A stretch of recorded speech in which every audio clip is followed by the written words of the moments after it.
Hello everybody, John here with Performance Plus Tennis. In today's lesson, we're going to revisit a video I recently put out on the waiter's tray on the serve, and I got so many great comments, responses, ideas, and I'm going to address those and more. And today's lesson will really help you understand how to overcome that waiter's tray position, what it is, give you additional tips that are going to help you develop the proper motion. And I thank all of you for your feedback and your comments as well. We're going to have fun with today's video. Let's get started. Okay, when it comes to the waiter's tray position, we all know what that means. That means that we come back into our serve and we open the palm up to the sky and we put the strings so they're facing up. The main reason why we do that is because we're comfortable with the strings coming around and facing the ball for a long period of time. Is generally how most of us start playing, serving, when we start playing is we do this type of a movement. And it's very difficult to eliminate that and replace it with the right movement and trust it.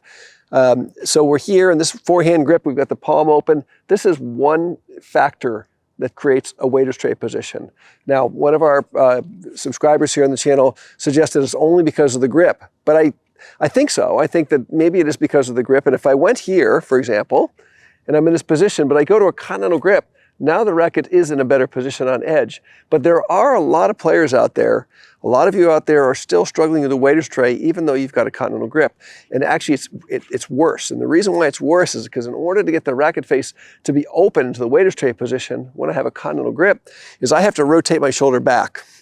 And now I'm in a very weak position. It's a weaker position than being in this position actually. I have a little more leverage with a forehand grip here because I didn't have to rotate my shoulder back so much to get the racket face in this waiter's tray position.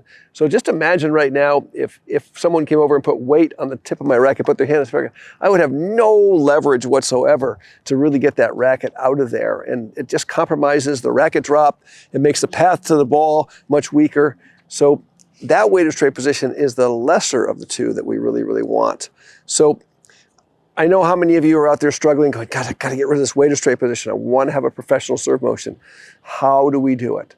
Well, we're going to tear into a few tips here and ideas that are going to help you improve that waiter's tray position. So let's talk about the waiter's tray, what it is, and how you can actually get into it in a couple of different ways. And the most common way that recreational players get into the waiter's tray position is simply because we're serving with a forehand grip. And when we first start playing, it feels very comfortable to have the strings face the ball for a long time.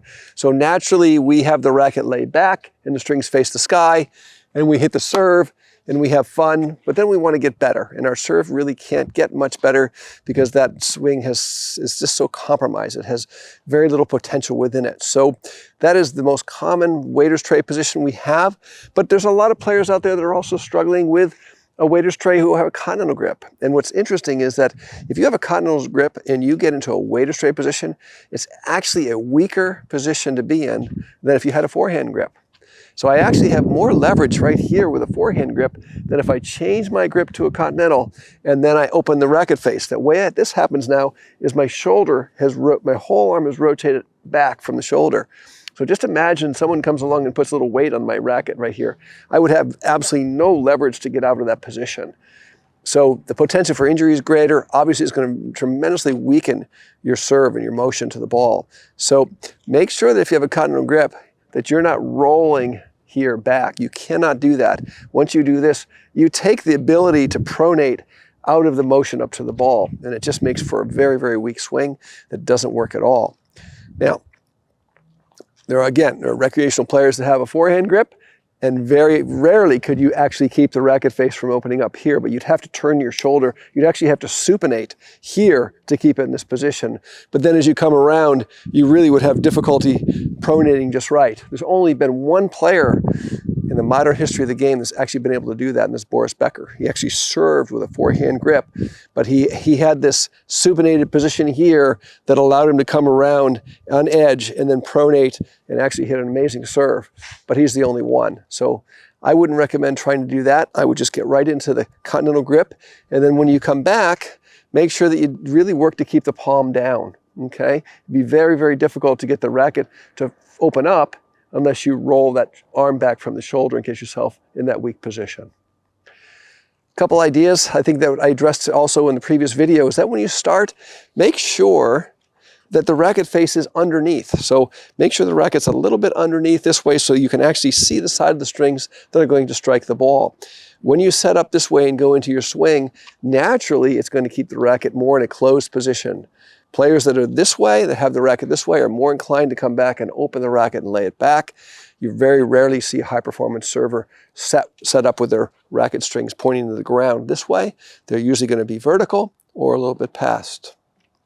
Another key piece here, and it was mentioned by one of our subscribers, was the roll of the wrists. And what you want to try to do, and I think this is confusing as well because there's a lot of confusing information about the roll of the wrist and what the wrist should do on the serve. And I've had coaches send me videos and say, watch me snap my wrist. And I'm like, you're not snapping your wrist, trust me.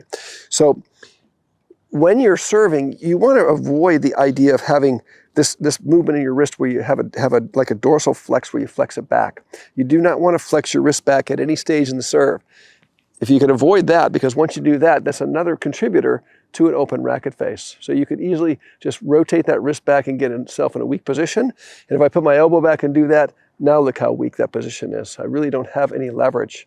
So what I would recommend you do is either film yourself or even get alongside of a mirror and look and just practice your movement and look at your serve in these different stages. If it's in this stage here, this is perfect. As it's coming in, it should be coming in on edge. It could be a little open. We've seen Federer where his is a little bit open here, but by the time he gets into the drop and comes around, it's right on edge, okay? And you could get out, and, you know, like I'm out here right now, I could see my swing in my shadow. I can look here and see my swings coming up on edge in the shadow and then turns into contact. So you can use shadows, you can use video, you can use mirrors, but you really got to know what's going on here, and then you got to really trust it. So you're in this position, coming in. The wrist is pretty straight here, isn't it? And the wrist is still straight, and the wrist is still pretty straight. It does extend here, it does extend, but it doesn't flex. So if you can eliminate that wrist movement in your serve motion, it's going to help do a couple of things. It's obviously going to help you avoid the potential of waiter's tray, and it's also going to engage or activate your rotation from your shoulder, because you're going to have to use that shoulder rotation to get that racket head to move and square up on the ball. So if you're one of the players out there that's struggling with the concept of getting rid of the waiter's tray and trusting it, let's try to simplify things a little bit. And what I would say is, let's just put the racket in position, like in the half serve position, where it's just sitting here, right? And you've still got your palm down a little bit, and you got the racket in this stage, and then just place the ball up and hit it. And if it slices off to the left, and I wanted that one too, because that's what's going to happen to you, it's going to slice off to the left and it's going to probably hit the net. Just keep going. And eventually, it's going to start to square up on the ball and get a little bit more action through the ball. But from here, you can just avoid that racket making the fall backwards, but you're going to have it fall in and come around and go up. And I would just start at a half serve position.